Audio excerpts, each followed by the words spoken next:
everybody, and welcome back to Maths. In the last video, we introduced at long last fraction division. And we saw that it was pretty familiar, it had a little extra step in there, but at the end of the day, we ended up just turning it into a multiplication problem. So that might have been a nice surprise for some of you. And today, we're going to make sure that we lock this concept in by doing a bunch of practice problems. Because these ones are going to be a little bit quicker, I've made 7 different problems for you to try today. So as always, pause the video, try these questions out for yourself first, and then we're going to get into them together.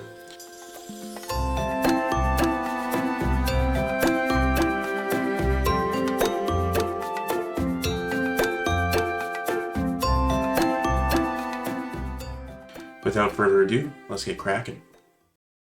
Question 1. So question 1 says calculate the following, and we just have a few division problems here. So for part A, we have 3/4 divided by a 12. All right, so we know that dividing by a fraction is the same as multiplying by the reciprocal, and the reciprocal of 1/12 is going to be 12/1. So we're just going to get 3/4 times 12/1. And if any of you don't know the reasoning for why we do this, we went into insane detail in the last video as to why we actually take the reciprocal. But it ultimately has to do with basically kind of doing the opposite of what this double action would do. Normally the double action is a stretch by 1 and a compression by 12, but division being the opposite of multiplication, that's going to basically make us do a stretch by 12 and a compression by 1.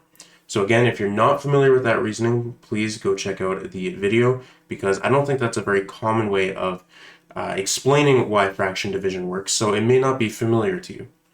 Okay, so now that we have this, we can simply just multiply the numerators and get 36, and then multiply the denominators and get 4.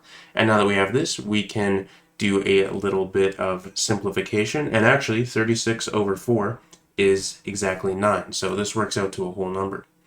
Part B says 5/2 divided by 10/9. All right, so once again, this is just going to be 5/2, and we're going to be multiplying by the reciprocal of what we're dividing by. So that's multiplying by 9/10. And multiplying the numerators, we get 45. The denominators, we get 20. And there's a common factor of 5 with the numerator and denominator here, so we can simplify this down into 9/4. All right. Not too bad. Part C, we've got some negatives in here this time, but we know that a negative divided by a negative is going to be a positive, right? So we can actually just completely ignore these negatives, right? So this is literally going to be just 12/5 divided by 3/100, and we don't even have to worry about the negatives. And dividing by this, again, that's going to be multiplying by its reciprocal. All right, so then what do we get on top? We get 1200, and on the bottom we get 15. And simplifying this, maybe let's start by dividing by 5. 1200 divided by 5 should be 240. 15 divided by 5 is 3. And we know 24 divided by 3 is 8, so 240 divided by 3 is going to be 80. So this whole thing becomes 80. All right, and part D, we have 4 divided by 3/2. So in this case, it's a whole number divided by a fraction. We know we can write this as 4 times 2/3, right? Get that reciprocal action going. And we know how we can multiply a fraction with a whole number. We simply convert this whole number into a fraction, which is 4/1 in this case. And now we can multiply our numerators and our denominators with ease. And this is going to be already simplified. So that's question 1. Nice, simple process, right? Just flip it and then multiply it. But if you want some extra practice, just choose any 2 fractions that you want. Or you could also choose a fraction and a whole number, just kind of like we did for part D here, and then divide them. Change up the order, maybe do the first divided by the second, and then do the second divided by the first. Maybe make some negative, some positive, right? So just get creative, make a bunch of different fractions, and really get used to this process. Question 2. All right, question 2 says calculate the following.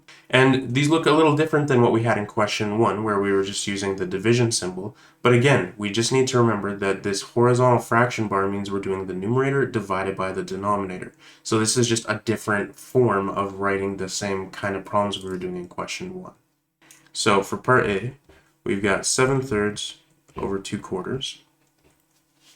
Now, one thing we could actually do right away, and if you don't do this, it's not a big deal, it'll work out later on, but this 2 quarters isn't fully simplified. So one common trick or one common technique is to make sure that everything is simplified before you even do a bunch of the work. Right, so we can simplify 2 quarters into a half right here, and then that'll make the simplification a little easier down the road. So now that we have this situation, we can convert this into a division problem, right? And because we know that this horizontal fraction bar means we're just doing this 7/3, which is the numerator, divided by this denominator of a half. And now we're back in familiar territory, right? This is just 7/3 times the reciprocal of 2 over 1, which gives us 14/3. All right, let's go into part B. So part B, we have 2/5 over 6. And one way we can do this is we can note that, okay, if we want to divide by 6, we can make 6 into a fraction out of 1, and then we can kind of use the same technique as we did in part A. So now that we know 6 is a fraction out of 1, this is the same thing as 2/5 divided by 6 over 1, which is the same thing as 2/5 times that reciprocal of 1/6. So we get 2 over 30, which simplifies to 1 over 15. Now, one thing you could have done is if you recognize that, okay, 2/5 over 6, if you recognize kind of this form of a fraction over a whole number, you could have also just jumped right to multiplying the denominators, because that's ultimately what ends up happening over here, and gotten to 2 over 30, which is a 15th. So this would be maybe a slightly faster way of doing it. But again, if you're not comfortable with this, even though I encourage you to practice to get comfortable with this, because you're going to be doing these a lot. But if you're not comfortable with this, you can just do this top method and you're totally A-okay. All right, part C. Instead of having a fraction over a whole number, now it's a whole number over a fraction. So we're looking at 11 over 2/5. So that's going to be the same thing as 11 divided by 2/5, right? Because again, the 11 is the numerator of this horizontal fraction, which is kind of the bigger fraction component. And then in the denominator of that fraction, we have another fraction, so that's what we're dividing by. So this is going to be 11 times the reciprocal of 5/2, which is 55 over 2. And that can't be simplified because it's an odd numerator divided by 2. All right, and let's move on to the last one. This one looks a little bit different, where we have -1 over 2 divided by 3. And you might think, I don't know how to do this. This isn't of any of the forms that we've seen. However, what is 2 divided by 3 the same as? It's the same as 2/3, right? Fractions are the same as division. So we're just kind of going in the other direction by converting this division statement into what a fraction would look like. So this is -1 over 2/3. And now this is the exact same thing as what we did in part C, right? So this is just going to be -1 divided by 2/3, which is the same thing as -1 times 3 over 2. And we know that -1 times anything is just going to be the negative version of that, right? So this is going to be -3 over 2. So that's question 2. And if you want some more practice, so inside of a fraction, so something like inside of a fraction with this horizontal bar, put either another fraction like 7/3 or a whole number like 11 in the numerator, and in the denominator do similarly. So either put a fraction in the denominator or put a whole number in the denominator. So that way you're doing either a fraction divided by a fraction, or a whole number divided by a fraction, or a fraction divided by a whole number, and make sure it's in this form where it's all kind of inside of this bigger fraction here, and then go ahead and evaluate that. Question 3. Question 3 asks you to take the reciprocal of 3 47,000 times. And what number do we get? So we could start and say, okay, 3, and then I take the reciprocal of 3. Well, 3 is the same thing as 3 over 1, right? So the reciprocal of 3 is going to be a third. And then if we take the reciprocal of a third, we're going to get back to that 3 over 1, which is just 3. And then we get to 1/3. But do I really expect you to do this 47,000 times? No. There's going to be some sort of pattern. And we see right away what the pattern is. It's going to alternate between 3 and a third, 3 and a third, and so on and so forth. So when we take one reciprocal, and you write REC for short, when we take one reciprocal, we get a third. When we take two reciprocals, we get back to 3. When we take a third reciprocal, we get back to a third, and so on and so forth. So it's looking like odd number reciprocals, we get to a third, and even number reciprocals, we get back to what we started with, the 3. So 47,000, that's an even number, right? So we would expect then our result to be 3, right? Because 3 lined up with the evens, right? The second reciprocal is 3. We know that the fourth one would also be 3, right? Because that comes after doing the third one, which had a third. So the reciprocal of that is 3. And we can keep on going. So since 47,000 is even, our result will be 3. So kind of a silly question, but it does get you thinking a little bit. Question 4. So question 4 says evaluate 5/4 over 7. And part A just says using fraction division. So this takes us back to what we were doing in part 2. All we have to do for 5/4 over 7 is we can just convert this 7 into a fraction itself, right? So then we're going to get 5 over 4 divided by 7 over 1, which is 5/4 times that reciprocal, which is a seventh, and we're going to get to 5 over 28. Great, so that's nothing new. But for part B, it says do this without using fraction division. So how could I do 5/4 over 7 without using this idea of a reciprocal? So the key here is we know that ultimately we're going to convert this into a multiplication problem, right? So is there some way we can convert this into a multiplication problem from the get-go where we don't really have to use the reciprocal? Well, the answer is yes. So let's just consider, for example, 3/4. We've used this technique in previous videos where we kind of split this up to be basically 1/4 times 3, right?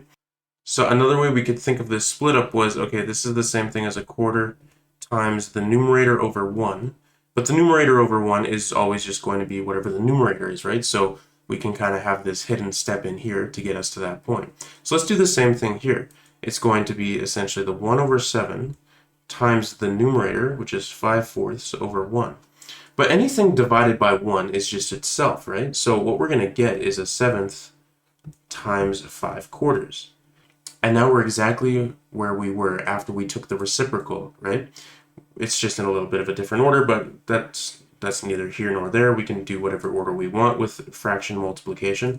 So 1 times 5 in the numerator is 5, 7 times 4 in the denominator is 28. So we get the exact same result. It's just that we're kind of using a slightly different perspective on the same process, where instead of taking the reciprocal of this denominator, we're kind of leaving it as the denominator and just kind of splitting apart this fraction into a multiplication here and then doing some simplification, and we do get to the same thing. So this is kind of another perspective that we can use on when we have a fraction divided by a whole number. Admittedly, it is more practical to use fraction division, right? Just take the reciprocal. It's straightforward. We'll have done it many times. This is maybe a little bit more out of the way. But again, it's always important to kind of see all sides of the picture and have a lot of different perspectives on why things work. So that's kind of the goal of this question here.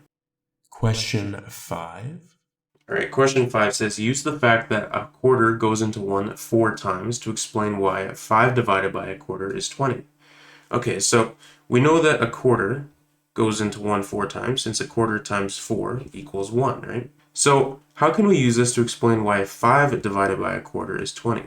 And of course, we could use, once again, we could use the reciprocal idea. So this is 5 divided by 1/4, which is 5 times 4 over 1, which is just 5 times 4, which is 20. But if we didn't want to use that idea, how could we kind of use this fact here? Well, what is 5 divided by 1/4 even asking? 5 divided by 1/4 is asking, it's asking how many times does 1/4 go into 5? Well, since we know 1/4 goes into 1 4 times, and 1 goes into 5 5 times, right? We can fit 5 ones inside of 5. Then that would mean that we could fit 5 times 4, or 20 quarters inside of 5.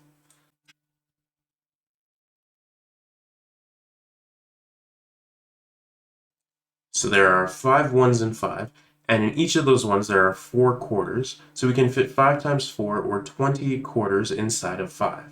So the point of this question is, again, it's faster to do it with the fraction division method, but this gives us maybe a more fundamental perspective on what we're doing. I mean, division, after all, is splitting something up into groups, or seeing how many times what you're dividing by can actually fit inside that numerator there, right? So this is an explanation that kind of gets more fundamentally at what division actually is. So again, it's important to kind of have a good grasp of these different perspectives and these different ideas regarding what we're actually doing when we divide things. Question 6. So question 6 says, explain why the opposite of multiplying by negative 3 halves is negative 2/3 using only the idea of the actions of multiplying by fractions. All right, so if we consider the action of multiplying by negative 3 halves, this has 3 different actions. The 3 in the numerator is a stretch by 3. The 2 in the denominator is a compression by 2. And the negative is a flipping. If those are our 3 different actions, then we want to do the opposite of that, right?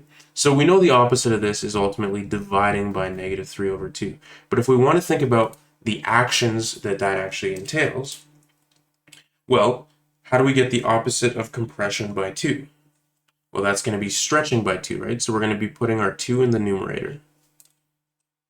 So the opposite of compression by 2 is a stretch by 2.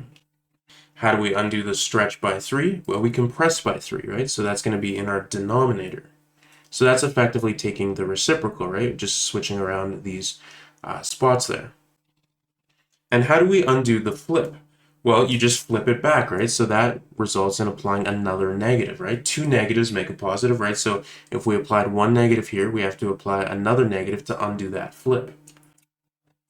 So ultimately, dividing by negative 3 halves results in this multiplication by negative 2/3. So we've constructed the reciprocal here, but we did it purely by thinking about the actions of multiplying by negative 3 halves. The flip, the stretch, and the compression all get undone. This is definitely my favorite perspective on what the reciprocal is and what fraction division actually looks like. I think it's a super visual and really beautiful way of thinking about it. Let's move on to the final question. Question 7. So question 7 here is a bit of an application of what we've learned in this lecture to what we learned in the previous one regarding averages. So we know to find the average of 2 different numbers, you simply just have to add them up and then divide by 2. Or if you're doing the average of like 7 numbers, you add them up and divide by 7. Basically, you take the sum of the numbers and divide by how many there are. In this case, there's only 2. So we just take the sum of 1/3 plus 2/9. And then once we have that sum, we're going to be dividing it by 2. And you can kind of see why this involves fraction division, because we're adding up fractions and then we're putting those fractions inside of another fraction, right? We're basically dividing it by 2. So if we want to make this numerator into a simple fraction, let's just get a common denominator, which we can achieve by making this 1/3 into 3/9. 3/9 plus 2/9 is 5/9, and 5/9 over 2. I'm going to do the quicker method this time, where I just multiply these denominators. Again, you can expand it out fully if you're not comfortable with this, but we get 5 over 2 times 9, which is 5 over 18. So the average of 1/3 and 2/9, or in this case, because it's an average of 2 numbers, the number that's exactly in between 1/3 and 2/9 is 5/18. Concluding thoughts. Alright, so that's going to do it for me today. I hope you found this video useful. We covered a lot of different problems, which really just covered a broad spectrum of different perspectives that we can have on this. So hopefully you're feeling very well-rounded with this topic, and that you can kind of see the bigger picture with it. That's always the goal with what I do and why I'm so in-depth with my videos, is I want you to see the bigger picture as I see it, because I think it's just such a satisfying and fulfilling thing to really understand all these things. So if I can help you get there, that'd be awesome. But without further ado, I'm going to see you in that next video. So until then, you have a good one, you stay groovy. I'll see you then.